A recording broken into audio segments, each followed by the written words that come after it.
बिस्मिल्लाहिर्रहमानिर्रहीम। अस्सलाम वालेकुम। अल्लाह ताला के सिवाय कोई इबादत के लायक नहीं और हज़रत मोहम्मद सल्लल्लाहु अलैहि वसल्लम अल्लाह ताला के आखिरी नबी, आखिरी रसूल और आखिरी पैगंबर हैं। ईरान पर इसराइल ने हमला किया और बहुत सारा जानी और माली नुकसान हुआ। ईरान पर इससे पहले जो इसराइल ने हमले किए उसके मुकाबले में ईरान ने बहुत बेहतर जवाब दिया है।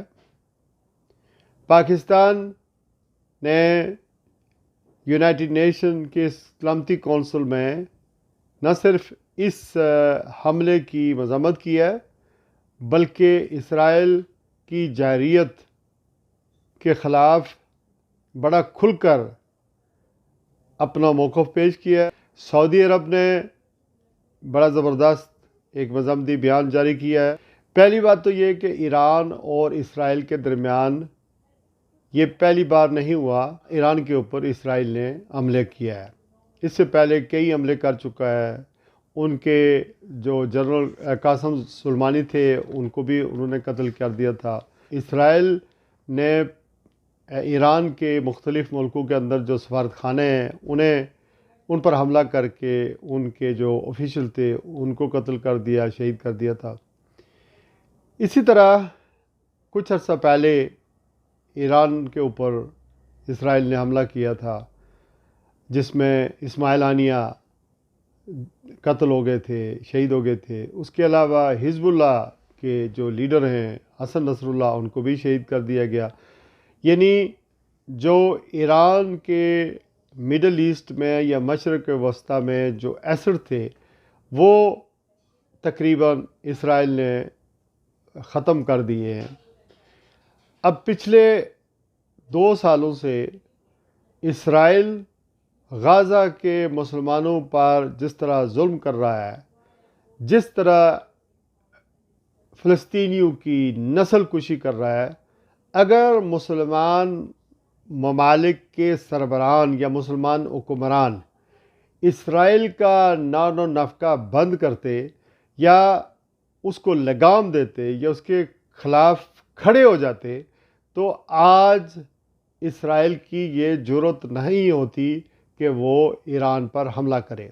एक ऐसे वक्त में जब छठा दौर अमेरिका और ईरान के दरमियान यानी 15 जून को होने वाला था और मुमकिन था कि जो जोरी हथियार हैं उससे मुतल्लिक डील या कोई अंडरस्टैंडिंग हो जाती है अमेरिका और ईरान के दरमियान, तो हमला करने की इतनी जल्दी क्या थी। ऑब्वियसली ईरान के साथ अमेरिका के ताल्लुकात दुरुस्त होना या ठीक होना या कोई डील बनना उसको सबोटाज करने की कोशिश की गई। अब डोनाल्ड ट्रंप साहब ने ये बयान दिया कि 60 दिन का हमने वक्त दिया था और आज नहीं 61 डे हो गए हैं और ईरान ने हमारी बात नहीं मानी। अब भी वक्त है कि वो डील करे। क्या ये सिर्फ जोरी हथियारों की बात है? बिल्कुल नहीं है। इसराइल के बेशुमार दूसरे अहदाफ हैं। पहला हदफ तो जो बज़ाहिर है जो उसने मौक़िफ़ अख्तियार किया है वो ये है कि ईरान को डी न्यूक्लियराइज्ड करना। लेकिन ईरान को डी न्यूक्लियराइज्ड करने के बाद दूसरा हदफ क्या है कि खित्ते में मशरिक़ वस्ता में इसराइल की बालादस्ती को मुस्तहकम किया जाए और ग्रेटर इसराइल का जो मनसूबा है उसके ऊपर अमल पैरा हो जाए। अब एक और सवाल है, क्या ये नेतन्याहू का या इसराइली वज़ीर आज़म का अकेला फ़ैसला था? बिल्कुल नहीं था। अमेरिका ऑन बोर्ड था। 2 चीज़ें हो सकती हैं। डोनाल्ड ट्रंप हो सकता है कि उनकी इसमें मर्ज़ी शामिल ना हो, लेकिन ट्रेडिशनली इज़राइल को दुनिया मगरब हो या इस्लामी ममालिक हो अमेरिका की 51 स्टेट समझते हैं और इसी तरह इसराइल के इंटरेस्ट को असले की मद में फ़ाइनेंशियल हेल्प में हमेशा अमेरिका खड़ा होता है और उसी की लाइन यूरोप और यूके भी टो करता है। जंग का या हमला करने के मकासद क्या है कि ईरान के अंदर रजीम चेंज की जाए, यानी उनके रवानी जो पेशवा हैं सदर अली ख़ामेनी, उनका दौर या उनका टाइम, यानी उनके ख़िलाफ़ इक़दाम किए जाएँ और वो जो रजीम है वो तब्दील कर दी जाए। और ईरान को 79 से पहले जो सेकुलर स्टेट थी रज़ा शाह पहलवी के दौर में, उसी डगर पर दोबारा चलाना। इस सिलसिले में रज़ा शाह पहलवी के जो बेटे हैं जिनकी उम्र 64 साल है, उनको वापस लाना और फिर उन्हें इक़्तिदार उनके हवाले करना और इस ईरान को एक सेकुलर स्टेट में तब्दील करना। अच्छा, मेरे इस मौक़िफ़ की इसलिए तायद होती है कि जब इज़राइली वज़ीर-ए-आज़म ने हमले के फ़ौरन बाद ईरानी लोगों से या कौम से उन्हें मुखातब करते हुए कहा कि आपके और हमारे ताल्लुकात पहले बहुत अच्छे थे, वो ख़राब हो गए, अब दोबारा हम चाहते हैं कि हम आपके ख़िलाफ़ नहीं हैं कि आपके साथ ताल्लुकात बेहतर बनाए जाएँ, खुशगवार बनाए जाएँ। तो ये उसी जानब इशारा है कि वापस वो रजीम लाई जाए जो पहले थी, यानी रज़ा शाह पहलवी के बेटे को वापस लाया जाए जो शायद स्विट्ज़रलैंड में या अमेरिका में है। इसराइल ने, आपके जहन में सवाल होगा किस तरह चुन चुन कर, यानी पासदारान इनकलाब के सरबराह को भी शहीद कर दिया, साइंसदानों को भी शहीद कर दिया, आर्मी के चीफ को भी शहीद कर दिया। तो ये इतनी बड़ी सक्सेस कैसे हुई? ये सक्सेस बताया ये जाता है कि ये ड्रोन्स और इज़राइली कमांडोज़ ईरान पहले भेजे गए, उन्होंने टारगेट आइडेंटिफाई किया और वो जो लोग हैं वहाँ पर जो मौजूदा हुकूमत से नाला हैं या फिर मौजूदा हुकूमत को तब्दील करना चाहते हैं या फिर वेस्ट के लिए काम करते हैं, ये उनकी इन्फॉर्मेशन और उनकी मदद के बगैर ऐसा मुमकिन नहीं था। तो इसमें ऐसा ही हुआ होगा। चूँकि आपको यहाँ पर मैं ये भी बताता चलूँ कि जब रूस के ऊपर हमला हुआ, यूक्रेन ने रिसेंटली हमला किया, तो कोई तकरीबन 2000 किलोमीटर दूर के फासले पर या 4000 दूर के फासले पर उनके एयरबेस को तबाह किया गया। तो जो मिज़ाइल थे या फिर ड्रोन जो थे वो वहाँ स्मगल किए गए और फिर वहाँ उन पर हमला किया गया।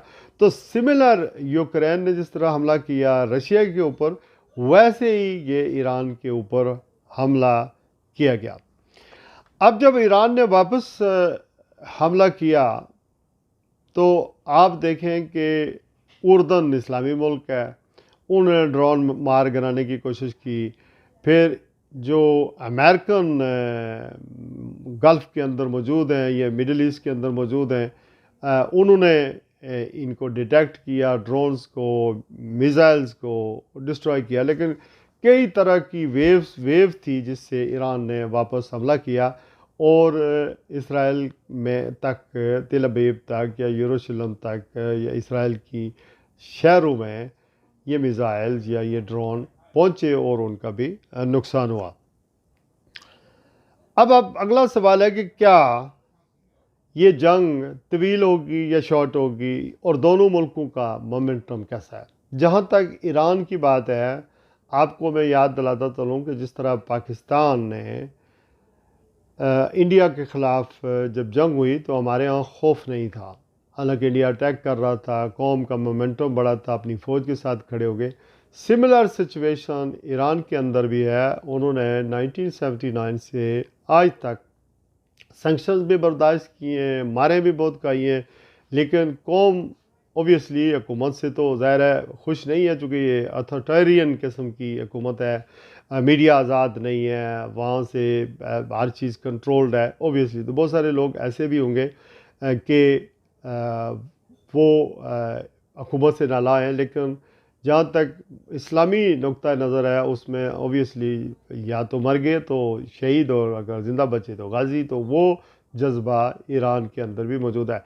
बल्कि जबकि दूसरी जानब इसराइली जो है वो बंकरों में छुप गए, ज़ेर ज़मीन जगहों में चले गए ताकि उनकी जान बच जाए।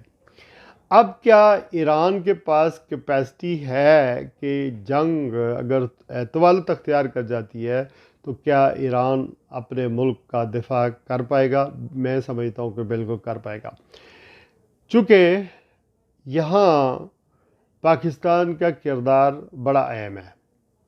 और पाकिस्तान ने खुलकर जिस तरह बयान दिया है, और वज़ीर आज़म साहब वहाँ के भी हैं, हमारी हुकूमत ने उनके हक़ में बयान दिया है। पाकिस्तानी कौम का जज्बा जिस तरह फ़िलिस्तीनियों के साथ है या फिर ईरानियों के साथ है या मुसलमानों के लिए सबका जज्बा ईमानी तड़पता है। हमने तो ख़ुद मारे बहुत खाई है बैसियत कौम। तो मेरे ख़्याल में पाकिस्तान ने अगर यहाँ कोई रोल अदा न किया तो ये जंग अल्टीमेटली खुदा न खास्ता पाकिस्तान तक भी आ सकती है। लिहाजा इज़राइल के या अमेरिका के जो भी अज़ाइम हैं इनको ईरान के अंदर काउंटर करना पड़ेगा, और ये बहुत ही ज़रूरी है। अब देखना यह है कि इज़राइल ये भी कह रहा है कि ये जो फिर इसमें खित्ते के जो ममालिक हैं, मसलन अफ़गानिस्तान है, बांग्लादेश है, साथ में चीन है, रूस है, तो ये लोग ये ममालिक भी इसको इस तरह लाइट नहीं रहेंगे कि ईरान अकेला हो जाए और इसराइल आके यहाँ उसको मारे और यहाँ पर उसकी बालादस्ती कायम हो। तो मेरे ख़्याल में ये भी मुमकिन नहीं होगा। लिहाजा ईरान ये अपना दफा करने में कामयाब होगा। वक्ती तौर पर शायद ऐसा लगता है कि ईरान के पास वो कैपेबिलिटी नहीं है कि जो इसराइल के तैयारों की को शूट डाउन कर सके या एयर बम्बार्डमेंट का मुकाबला कर सके टेक्नोलॉजी के अतबार से। लेकिन उन्होंने S-35 को मार गिराया है, 2 मार गिराए हैं। अब सऊदी अरब का एक बड़ा सख्त बयान आया है, और सऊदी अरब ने भी ये कहा है और फिर अरबों ने भी ये कहा है। अगरचे हमारे यहाँ पर मुसीबत यह है कि एक मजहबी वॉर भी है, लेकिन पाकिस्तान में माशाल्लाह ऐसा नहीं है। पाकिस्तान की सारी जमातों ने, मैंने देखा है, उनकी तरफ से कंडमनेशन आई है। PTI की तरफ से, मजहबी जमातों की तरफ से। जमात इस्लामी ने हमेशा तो इमाम ख़मीनी को, इनकलाब को हमेशा सपोर्ट किया है। तकरीबन सारे मजहबी जमातें जो हैं वो इसको सपोर्ट कर रही हैं, और इसराइली एग्रेशन के ख़िलाफ़ सारे तकरीबन मुसलमान मेरे ख़्याल में उनके अंदर कंसेंसस है। और ईरान, अरब ना भी चाहें कि ईरान को डिफेंड किया जाए, लेकिन उन्हें इसराइल यानी फ़लस्तीन की खातर डिफेंड करना पड़ेगा। अलबत्ता उनकी पावर कितनी है, वो किस काबिल हैं, वो ये कर पाएंगे या नहीं कर पाएंगे, येट टू सी। बहरहाल ये जंग तवील है, और खुदा करे कि कोई डील बन जाए, किसी तरीके से कुछ हो जाए तो ये जंग ज़्यादा तूल ना पकड़े। ईरानी जंग से नहीं घबराते, और इसराइल की बालादस्ती जो है उसको तस्लीम मुसलमान नहीं करते। अलबत्ता जो रशिया की बात है, रशिया ख़ुद सोच रहा है कि किस तरह यूक्रेन पर हमला करेगा, वापस जवाब दे, और यहाँ यूरोप वाले भी रशिया के अटैक के अंदर आ सकते हैं। चूँकि जो यूक्रेन में जंग थी रशिया की, ये जो वेस्ट है या यूरोपियन ममालिक हैं, UK हैं, इन्होंने लड़ी है, यूक्रेन का साथ दिया है। तो कि अगर रशिया के कदम यूक्रेन में जम जाते या वहाँ काबज़ हो जाता रशिया, तो ओबियसली नेक्स्ट स्टेप तो फिर बाकी ममालिक हैं। तो इसलिए इन्होंने ये जंग वहाँ लड़ी। इसी तरह पाकिस्तान के लिए, चीन के लिए, रशिया के लिए, बांग्लादेश के लिए, अफ़गानिस्तान के लिए इस जंग को वहाँ पर रोकना बहुत ज़रूरी है, ख़ास करके पाकिस्तान के लिए। और पाकिस्तान का किरदार बहुत अहम है। हम ओबियसली हमारी इकानमी सफ़र कर रही है, पोलराइजेशन है, बहुत सारी चीज़ें हैं, बहुत सारे चैलेंजेस हैं, अंदरूनी तौर पर, दफ़ाई तौर पर, आइनी माशी, लेकिन इसके बावजूद जज्बा ईमानी इस चीज़ का मुतकाज़ी है कि हम ब्रदर इस्लामी मुल्क ईरान का साथ दें, और अगर कोई डिप्लोमेसी हो तो उसको पहला मौका दें, जंग बाद में, लेकिन डिप्लोमेसी में अपना किरदार अदा करें और सऊदीया को इंगेज करें, और अगर कोई सूरत हाल निकलती है तो अमन हो तो ज़्यादा बेहतर है। अपना ख्याल रखिएगा, इंशाल्लाह फिर हाज़िर होते हैं। अस्सलाम वालेकुम।